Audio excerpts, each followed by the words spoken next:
नमस्कार। पिछले दिनों अभी मैंने एक वीडियो डाला था जिसमें ज्योतिष सिखाने के लिए मैंने पहल की थी और आशा है कि वो मेरा वीडियो सिखाने का तरीका आप सबको पसंद आया होगा। तो चलिए इसी श्रृंखला को आगे बढ़ाते हुए हम आगे ज्योतिष के बारे में बात करते हैं। पिछले वीडियो में हमने नक्षत्र के बारे में आप लोगों को बताया था कि 27 नक्षत्र होते हैं और 12 राशियां।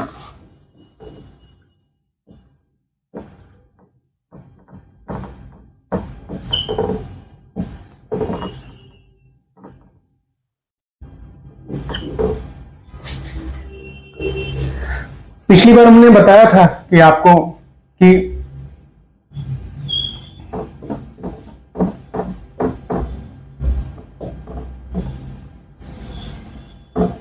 सूर्य की अक्षीय गति से लग्न का उदय होता है और सूर्य की पृथ्वी की अक्षीय गति से लग्न का उदय होता है और पृथ्वी जब इस पूरे पाथ पे चक्कर लगाती है तो सूर्य का राशि परिवर्तन होता है। उसी श्रृंखला को हम आगे बढ़ाते हुए बात करते हैं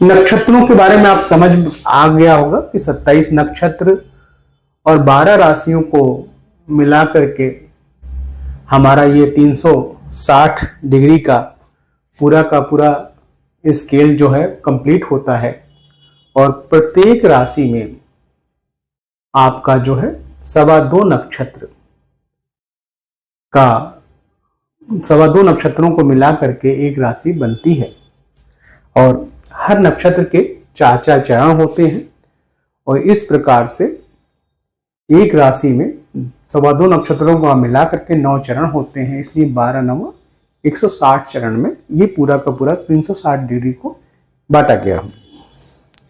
अब बात करते हैं कि आपका कुंडली बनती कैसे है।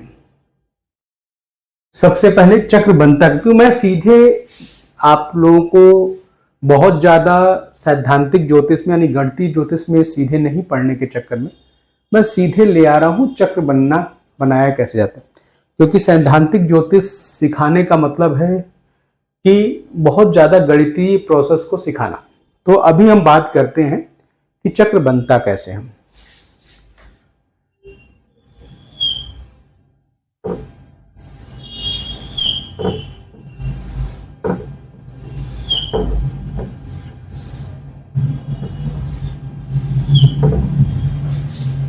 जैसा कि पता है इस तरह से चक्र बनता है ज्योतिष में, जिसको ये हम लोग प्रथम भाव कहते हैं,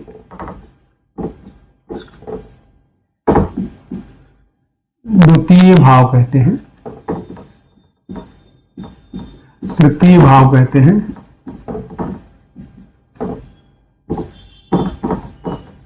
चतुर्थ, पंचम, षष्ठ, सप्तम, अष्टम, नवम, दशम, एकादश, द्वादश। ये भाव हो गए 12 के 12 भाव। अब पहला भाव को ही लग्न बोलते हैं हम लोग, जहां से आपका खुद का स्थूल शरीर का आइडेंटिटी तय होती है कि आपका शरीर जो है वो किस राशि लग्न का है। उसके बाद ये जो दूसरा भाव है इसको संचय भी बोलते हैं।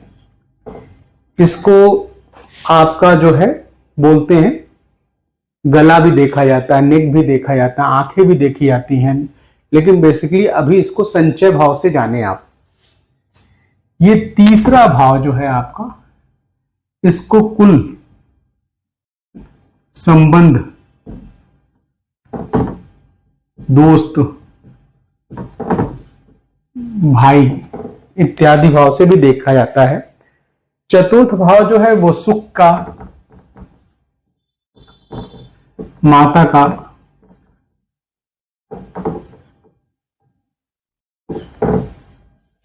और प्रॉपर्टी भी देख सकते हैं, वाहन भी देख सकते हैं, बहन भी देख सकते हैं। तीसरे भाव से अगर भाई, तो चौथे भाव से ये सब चीजें देखते हैं। पंचम भाव जो होता है वो विद्या का होता है, बुद्धि, विवेक, संतान। लेकिन संतान देखने के लिए पंचम और सप्तम दोनों देखना पड़ेगा। फिलहाल षष्ठ भाव को खराब भाव मानते हैं जिससे, तो षष्ठ भाव को रोग का, शत्रु को भी देखा जाता है। हालांकि शत्रु आप तीसरे भाव से देखेंगे भी, क्योंकि कोई भी संबंध, शत्रु का संबंध हो या मित्र संबंध, तो संबंध होता है। इसलिए जब कोई संबंध देखेंगे तो यहां से देखेंगे और यहां से भी देखेंगे। इसलिए यहां से रोग भी हो गया, शत्रु भी हो गया। सप्तम विवाह,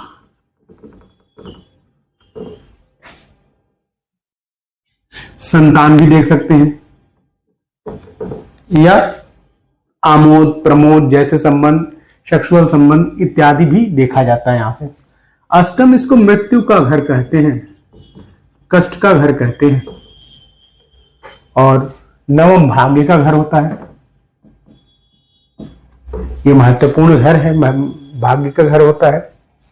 और कुछ लोग इसे पिता का घर कहते हैं, कुछ लोग इसे पराक्रम कहते हैं, वैसे मेनली ये भाग्य का घर होता है। 10वां घर मेनली पराक्रम होता है। हालांकि तीसरा घर भी बहुत लोग बोलेंगे पराक्रम का, पर 10वां, इसको मैं बाद में समझाऊंगा कि रियलिटी में पराक्रम का यही होगा। पराक्रम, कर्म सब कुछ यहां से होगा, उसमें रोल इसका भी आ जाता है पंचम भाव का, लेकिन पराक्रम का यही होगा। मैं अभी समझाऊंगा उसके पीछे।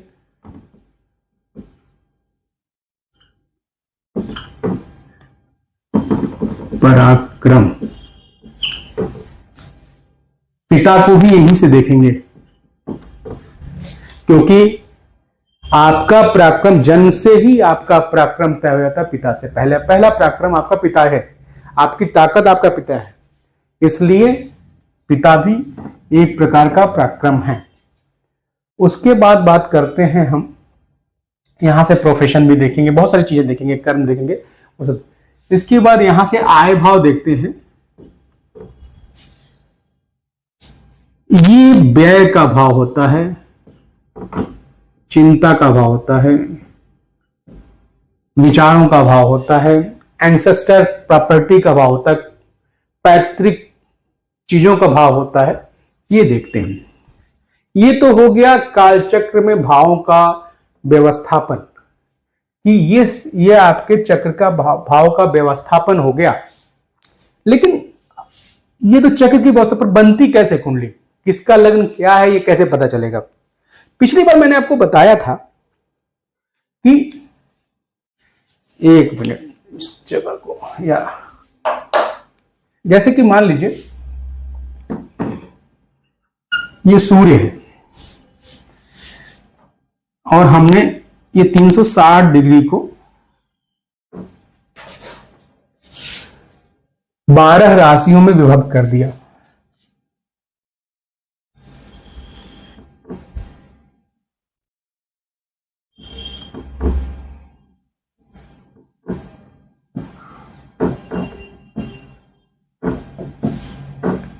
एक, दो, तीन, चार, पांच, 6, 7, 8, 9, 10, ये 12 राशियां विभक्त हो गई। अब मान लीजिए ये पृथ्वी है, पृथ्वी की अच्छी गति, पृथ्वी जैसे मूव कर रहा है यहां पर, तो मान लीजिए कोई व्यक्ति ये प्रभावित है, यहां कोई व्यक्ति जन्म ले रहा है, तो इस समय जो सामने का लग्न होगा, इस टाइम पे जो सामने का लग्न होगा, जैसे मान लीजिए आज की तारीख क्या है, आज की तारीख है आपका 1 अक्टूबर। अब 1 अक्टूबर में सूर्य की संक्रांति जो है वो कन्या राशि में है, क्योंकि 17 सितंबर को सूर्य जो है वो कन्या राशि में प्रवेश कर जाता है, इसी के साथ शरद ऋतु प्रारंभ हो जाता है। अब जब सूर्य कन्या राशि में प्रवेश कर गया है, तो यानी सुबह सूर्योदय के समय कन्या राशि में सूर्य होगा, और कन्या राशि ही सूर्योदय के समय में उस भाग में, जहां सूर्योदय हो रहा है उस भाग में सूर्य मतलब लग्न या राशि उदित होगी। तो सूर्योदय के अगर समय में पैदा होगा तो कन्या राशि का लग्न होगा, पहली बात। लेकिन इस समय क्या होगा, तो इस समय आपका 6:45 बज रहा है।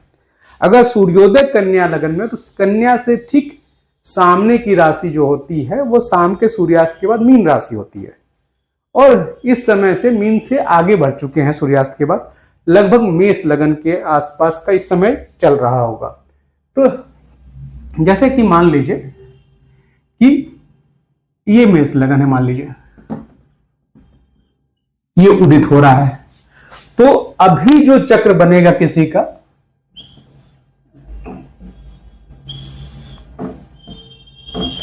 मेष मतलब 1 नंबर, अभी जो किसी का चक्र बनेगा इस समय में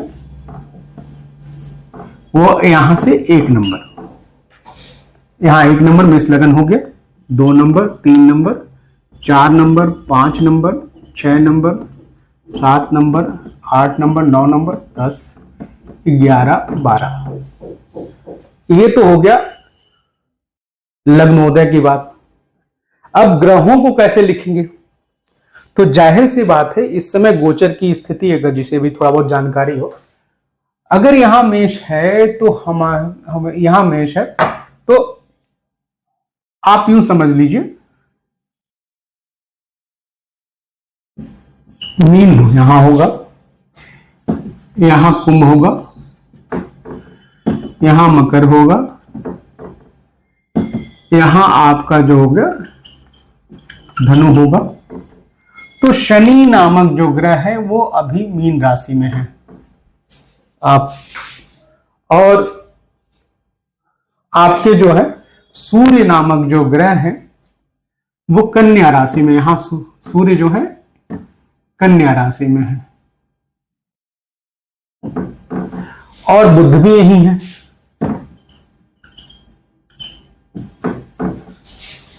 ठीक है, तो अब हम सूर्य को यहां लिखेंगे। अब ग्रहों की व्यवस्था कैसे करेंगे, देखिए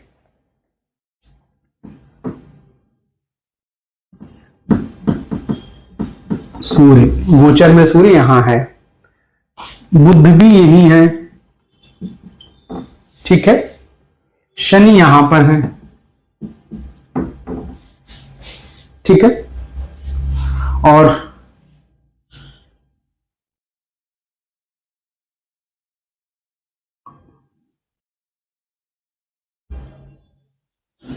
इस तरह से आपका शुक्र नामक ग्रह यहां पर है, और आपके बचे चंद्रमा, आज 9वीं तिथि है, तो हमारे ख्याल से चंद्रमा जो है वो मकर राशि, मानी चंद्रमा यहां है। इस तरह से ग्रहों का, क्योंकि आप पंचांग से ग्रह देख सकते हैं कहां कहां है, लेकिन यहां से हम ऐसे ग्रहों का भी करते हैं, क्योंकि जब पृथ्वी अक्षीय गति में जो भी लग्न सामने से उदित होता वो लग्न हो गया, लेकिन बाकी प्लैनेट ये अच्छी गति से केवल लग्न उदित होगा, लेकिन पूरे सोलर सिस्टम में प्लैनेटरी पोजीशंस जो हैं वो सूर्य को केंद्र बिंदु मान करके ग्रहों का व्यवस्थापन किया गया है। तो अगर शनि यहां पर है तो निश्चित तौर पे जो इस समय का शुक्र सिंह राशि में है, तो सिंह राशि जो है वो यहां पर दिखाई देगा शुक्र को, क्योंकि ये पृथ्वी यहां पर है। जब मैं ऐसे दिखा रहा हूं तो आप लोगों को नहीं समझ में आएगा। पृथ्वी अगर सौरमंडल में रखा जाए तो शनि उससे बहुत बड़ा ग्रह है, ये बहुत बड़ा है, तो एक छोटी सी जगह है। ठीक है, तो इस तरह से आप पहली बेसिक चीज है चक्र बनाना। अब इसमें भी बहुत सारी चीजें हैं कि अगर लग्न की शुद्धि करना है लग्न का, तो फिर उसके लिए आपको वेलांतर निकालना पड़ेगा, देशांतर निकालना पड़ेगा, मतलब आपको पहली बात समय का अंतराल निकालना पड़ेगा, क्योंकि भूमध्य रेखा से पूरब की तरफ जाएंगे तो समय जो होगा मेरा वो जोड़ना पड़ेगा, और पश्चिम की तरफ जाएंगे तो समय मतलब घटता है तो हमें जोड़ना पड़ेगा, सॉरी, और पूरब की तरफ जाएंगे तो हमारा समय बढ़ता है।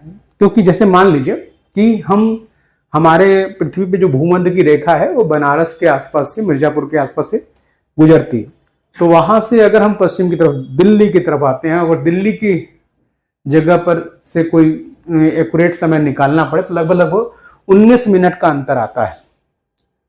तो वो चीजों का जो कैलकुलेशन होता है वो हमें लैटिट्यूड लॉन्गिट्यूड से निकाला जाता है। इसको मैं अगले वीडियो में बताऊंगा। तो फिलहाल ऐसे चक्र का बनाना जाता है, इस तरह से चक्र बनता है। तो हमारे ख्याल से यहां तक चीजें क्लियर हो गई होंगी। तो सबसे पहले अगर आपको ढंग से समझना है इन चीजों को, तो जो पिछला वीडियो मैंने नक्षत्रों का व्यवस्थापन बताया था उस पे आपको थोड़ा सा काम करना होगा। इसलिए काम करना होगा क्योंकि बहुत जरूरी है पहले बेसिक। मैं तो अभी सरसरी तौर पे ये ऊपर की चीजें बता दिया, हो सकता अभी ना समझ में आ रहा हो, इसलिए बहुत जरूरी जो पिछला वीडियो देखने की जरूरत है। पिछला वीडियो इसलिए देखने की जरूरत है क्योंकि जब तक आप पिछला वीडियो नहीं देखेंगे तब तक आप इन चीजों को बहुत ढंग से नहीं समझेंगे, जैसा कि हमने पिछला वीडियो में बताया था।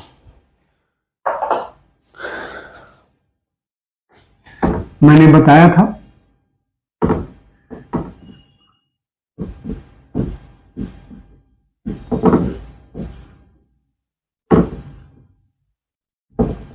अश्विनी नक्षत्र के 4 चरण,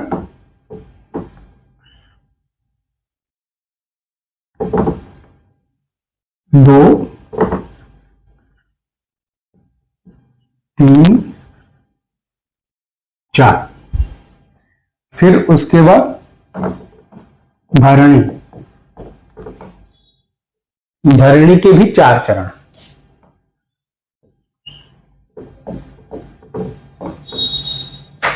और 9वां चरण हो गया कृत्तिका नक्षत्र का।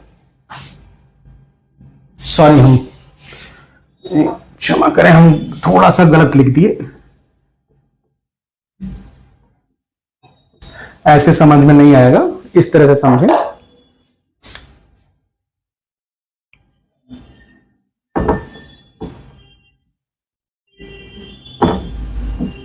मेष राशि, मेष राशि में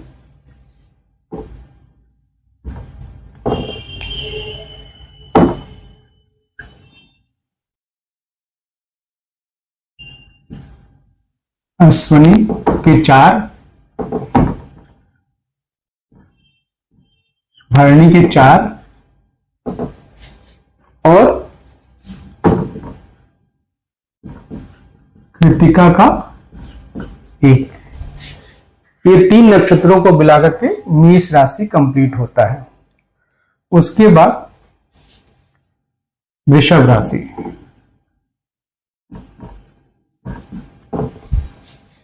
जैसा कि मैंने बताया था कि यहां से फिर कृत्तिका का 3, रोहिणी का 4 और मृगशिरा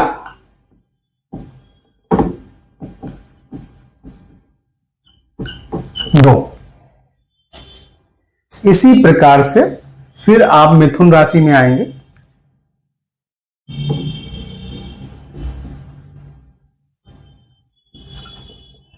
और मिथुन राशि में फिर पुनः मृगशिरा 2, आद्रा का 4 ठीक है। और आद्रा के बाद विशाखा, सॉरी, आद्रा के बाद पुनर्वसु।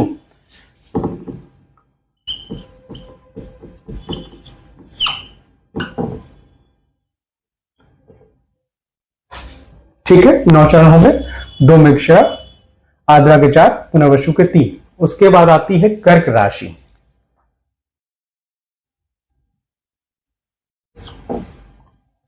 अब पुनर्वसु का यहां फिर से बचा हुआ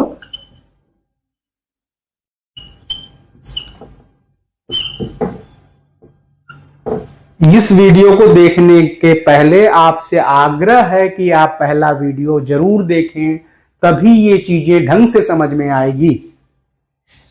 पुनर्वसु का 1 हो गया।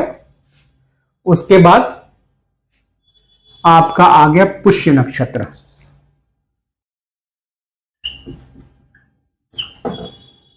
ये 4। उसके बाद अश्लेषा,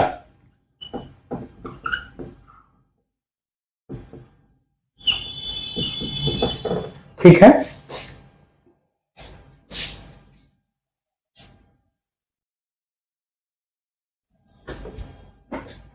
अब बात करते हैं, कर्क हो गए, अब सिंह राशि पे आते हैं।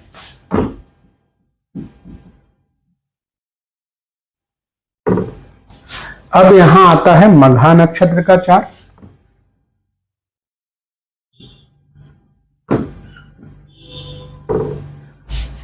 चार चरण। उसके बाद मघा के बाद आता है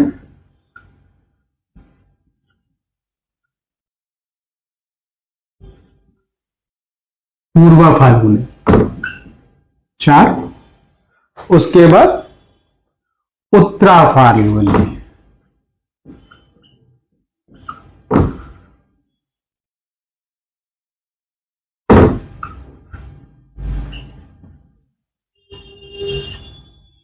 उत्तरा फाल्गुनी का 1। 9 नक्षत्र कंप्लीट हो गए। देन उसके बाद आता है कन्या राशि।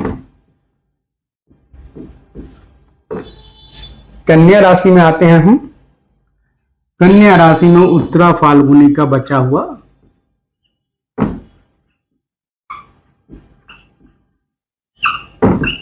3 नक्षत्र, 3 चरण। उसके बाद आता है हस्त नक्षत्र,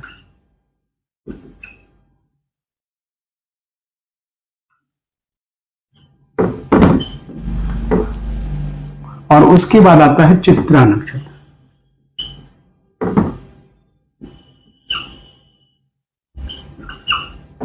चार, 3, 7, 2, 9। उसके बाद आपका आता है तुला राशि।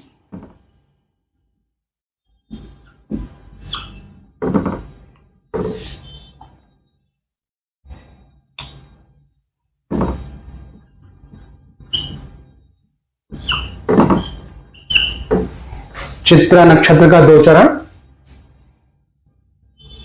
चित्रा के बाद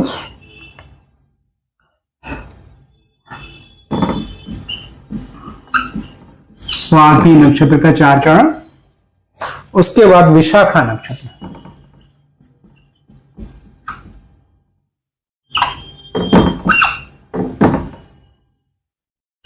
तीन। विशाखा। और तुला के बाद आता है वृश्चिक राशि।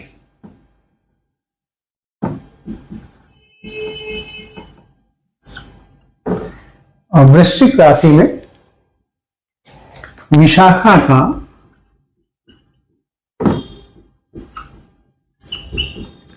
1,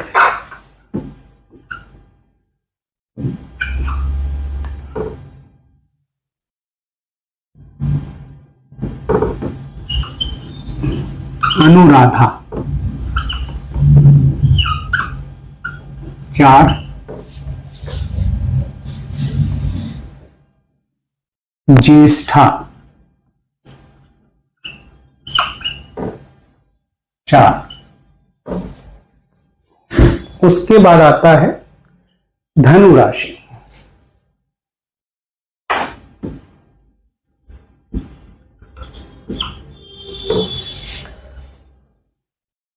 धनु राशि में आता है मूल 4, उसके बाद पूर्वा साढ़ा 4 और उत्तरा साढ़ा 1।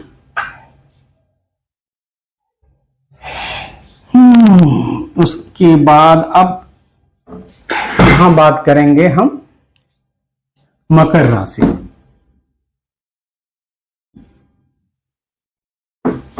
मकर राशि में आता है सबसे पहले उत्तरा साढ़ा, सॉरी 3, यहां 1 होगा, 3 बचा हुआ, 3 यहां। उसके बाद आएगा श्रवण 4, उसके बाद आएगा धनिष्ठा,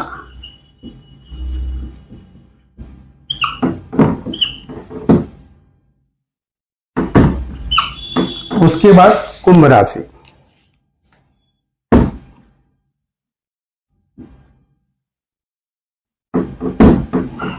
बचा हुआ धनिष्ठा का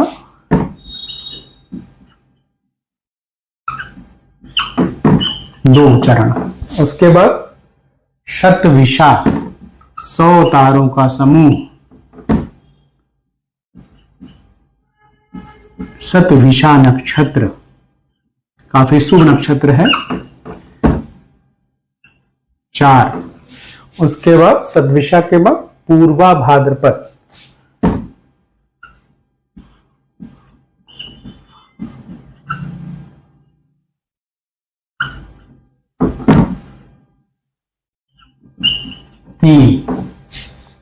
उसके बाद अंतिम मीन राशि। ये चीजें हमने आपको पिछले वीडियो में आकाश में सूर्य के चारों ओर चक्र बनाते हुए सारे नक्षत्रों और राशियों को, चरणों को व्यवस्थित करके बताया था और समझाया था। उसी को मैं अब एक चार्ट में दे रहा हूं ताकि आपको समझने में आसानी आ जाए। अब पूर्व भाद्रपद का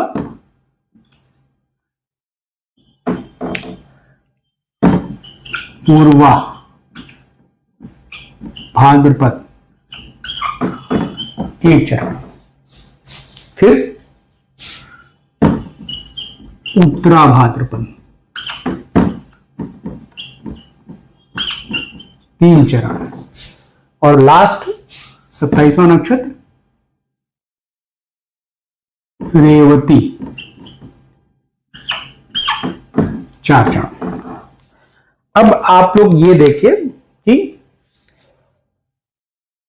पहली राशि, दूसरी राशि, तीसरी राशि, चौथी राशि,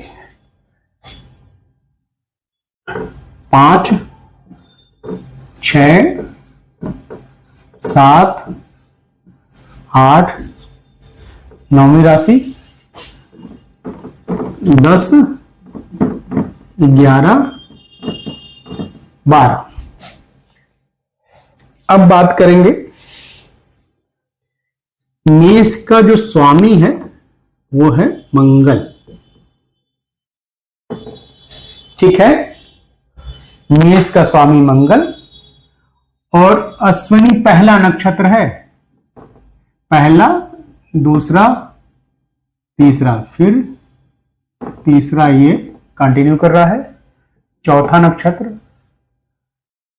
5वां नक्षत्र, 5वां यहां कंटिन्यू कर रहा है, देन ये 6ठा, 7वां और 8वां नक्षत्र, क्योंकि पुनर्वसु यहां रिपीट कर रहा है यहां पर, और ये 3, 4, 5, 6, 7, 8, ये हो गया 9वां, ठीक है। उसके बाद आ गया आपका मघा 10वां नक्षत्र और उसके बाद आ गया 11, 12 13,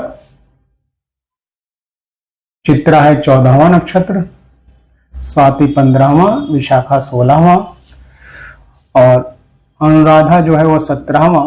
18वां नक्षत्र जो होता है वो ज्येष्ठा नक्षत्र हो गया। 19वां नक्षत्र होता है मूल नक्षत्र होता है। पूर्वाषाढ़ा 20वां नक्षत्र, उत्तराषाढ़ा 21वां नक्षत्र और 22वां नक्षत्र होता है वो श्रवण। धनिष्ठा 23, 24वां सदभिषा और पूर्वा भाद्रपद 25वां नक्षत्र होता है। 26वां उत्तरा भाद्रपद और 27वां रेवती। ये 27 नक्षत्र हो गए। अब आपको स्वामी, सबकी स्वामी को समझना है। मेष राशि का मालिक मंगल है। वृषभ राशि का जो मालिक है वो है शुक्र। मिथुन राशि का मालिक बुध, इनका चंद्रमा। कर्क राशि का मालिक सिंह राशि का मालिक सूर्य। कन्या का मालिक बुध। तुला का मालिक शुक्र। वृश्चिक का मालिक मंगल। धनु का मालिक बृहस्पति और मकर का मालिक शनि। कुंभ का मालिक भी शनि और मीन का मालिक बृहस्पति। ठीक है, ये तो हो गए राशियों के स्वामी। अब नक्षत्रों के स्वामी की बात कर लेते हैं। नक्षत्रों के स्वामी केतु, शुक्र,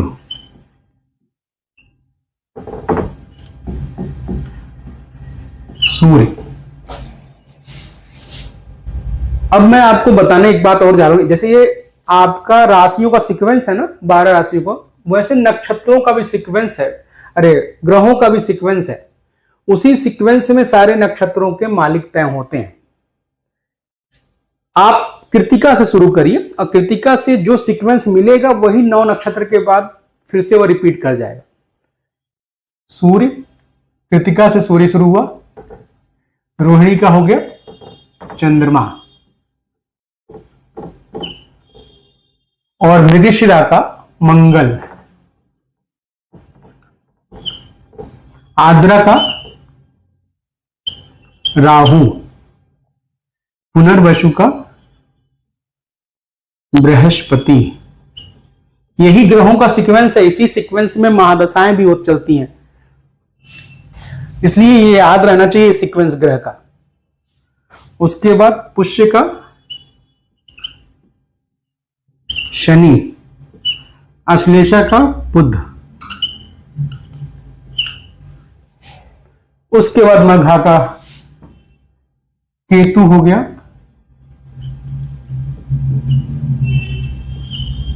पूर्व फाल्गुनी का शुक्र हो गया। और अब देखिए, मैंने कहा था 9 नक्षत्र के बाद रिपीट करें, तो सूर्य कृतिका से शुरू हो रहा है। अब यहां से 1 2 3 4 5 6 7 8 9, ये 9 ग्रहों का सीक्वेंस है। अब यहां शुक्र अंतिम ग्रह। अब यहां से जैसे शुक्र नवसा, फिर उत्तरा फाल्गुनी से फिर से सूर्य शुरू हो गया स्वामी। अब यही सीक्वेंस चलेगा।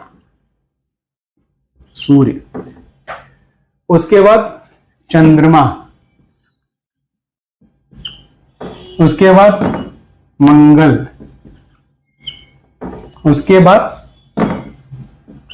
राहु, उसके बाद विशाखा का बृहस्पति और उसके बाद शनि, उसके बाद बुध,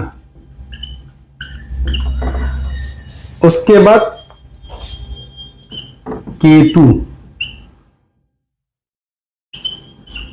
उसके बाद शुक्र। यहां से फिर 9 खत्म हो गए। अब फिर से यहां से सूर्य से शुरू। उत्तराषाढ़ा का स्वामी सूर्य, फिर चंद्रमा, फिर चंद्रमा के बाद फिर आपका आ गया मंगल,